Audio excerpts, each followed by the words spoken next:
Assalamualaikum warahmatullahi wabarakatuh. Perkenalkan, nama saya Natasha Herlenia, NIM H04219015.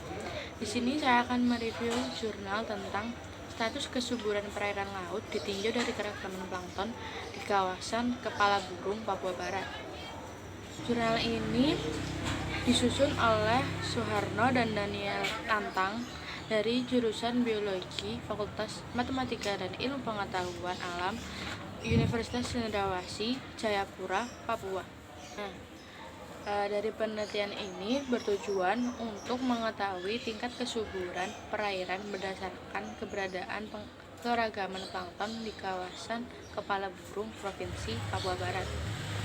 Metode ini menggunakan pengambilan sampel pada beberapa titik yang bertujuan untuk mendapat keragaman jenis karena faktor aktivitas kegiatan penduduk dan kegiatan lain yang berhubungan dengan aktivitas industri. Penelitian ini dilakukan pada bulan Februari hingga Maret pada tahun 2010 di Kabupaten Manokwari dan Sorong, Papua Barat. Sampel yang diambil menggunakan plankton net ukuran mes 40 mikrometer sebanyak 100 liter. Sampel yang diperoleh akan disimpan dalam botol flakon dan diberi 4% formalin. Sampel akan diamati dan diidentifikasi di laboratorium menggunakan mikroskop dengan perbesaran 100 kali hingga 1000 kali.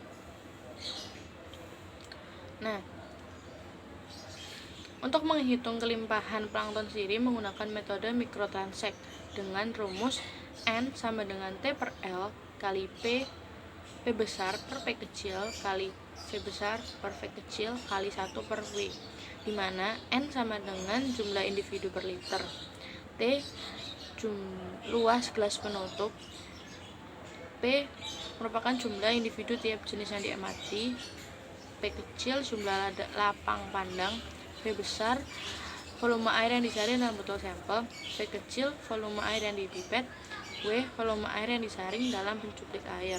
Untuk mengevaluasi status kondisi perairan digunakan rumus P-aksen sama dengan min sigma N F sama dengan 1 kali NI per N ln kali NI per N.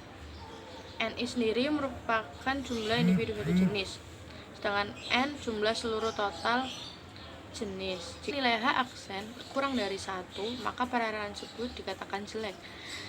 Jika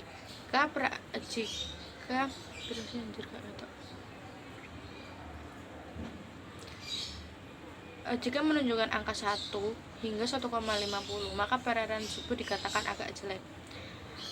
Pada angka 1,51 hingga 2, maka perairan tersebut dikatakan cukup.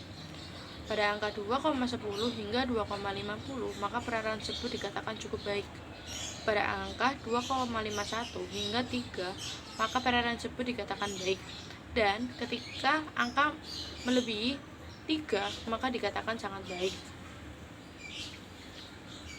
Hasil dan pembahasan. Yang pertama, ditemukan 66 jenis plankton di Kabupaten Manokwari dan Sorong, wilayah Kepala Burung, Provinsi Jawa Barat. Yang kedua, tingkat kesuburan perairan berdasarkan keragaman juga lebih baik di daerah Sorong yang mencapai 3,16 atau dikatakan sangat baik dibanding di daerah Manokwari dengan nilai 2,80 atau dikatakan dengan baik. Maka dari itu, tingkat kesuburan perairan laut masih dianggap baik. Yang ketiga, variasi musim berpengaruh terhadap komposisi taksonomi dari plankton, khususnya fitoplankton. Selain itu, kondisi lingkungan yang berbeda seperti cahaya, temperatur, unsur hara terlarut, rasio unsur hara, seston, dan variabel hidrologi sangat mempengaruhi. Yang keempat, Falkowski mengungkapkan bahwa biomasa fitoplankton di perairan laut di dunia hanya mencapai 1 hingga 2% saja dari total karbon. Namun, organisme ini memperbaiki antara 30 hingga 50 miliar ton metrik karbon per tahun, yaitu sekitar 40% karbon total yang ada. Ini itu indeks yang tabel pertama merupakan indeks nilai penting plankton yang dijumpai di Kabupaten Sorong, Papua Barat. Total jumlah rata-ratanya mencapai hingga 67,33 dengan nilai H aksen total 2,8. Untuk yang tabel kedua, indeks nilai penting plankton yang dijumpai di Kabupaten Manokwari, Papua Barat dengan nilai H aksen 3,16 yang dikatakan perairan itu sangat baik. Yang lanjut, Kenis mengatakan bahwa produksi fitoplankton di laut terbuka sekitar 50 gram per kuadrat per tahun, di perairan laut pantai sekitar 100 gram per tahun, di wilayah yang sering berubah akibat pengaruh upwelling berkisar antara 50 hingga 250 gram per tahun, dan di daerah estuari berkisar antara 6,8 hingga 530 gram per tahun. Selanjutnya ada faktor lingkungan yang mempengaruhi fotosintesis dalam produktivitas primer suatu perairan. Pada akhirnya akan mempengaruhi distribusi spasial sumber pakan bagi semua organisme, karena mempengaruhi komunitas fitoplankton dan dinamika populasi masing-masing jenis. Dikatakan dalam Grover dan Stransovski pada tahun 2006, Galengos pada tahun 1992. Sistem perairan dapat mengalami eutrofikasi sehingga kondisinya tidak akan stabil. Hal ini berhubungan dengan kandungan unsur hara yang tersedia bagi organisme laut, terutama fitoplankton. Tingginya suplai unsur hara dari darat melalui aliran air tawar dapat mengakibatkan menimpangnya unsur hara. Dikutip dari Sagala pada tahun 2009. Nah, jika kondisi tersebut terjadi, akan berakibat fatal bagi kehidupan organisme laut. Ada 4 tipe HAM yang dikenal.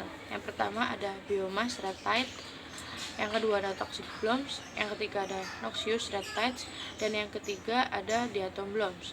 Yang pertama menyebabkan kematian terhadap beberapa jenis ikan dan invertebrata akibat deplesi oksigen. Yang kedua diakibatkan adanya akumulasi toksin pada mikroalgae sehingga mempengaruhi sistem rantai makanan.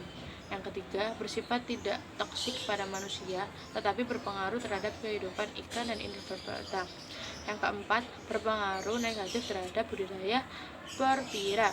Plankton yang mempengaruhi pada biomass red tide, jenis plankton yang mempengaruhi ada Goniaulax polygrama, Nocticulus scintillans, dan Scripsiala trochioidae.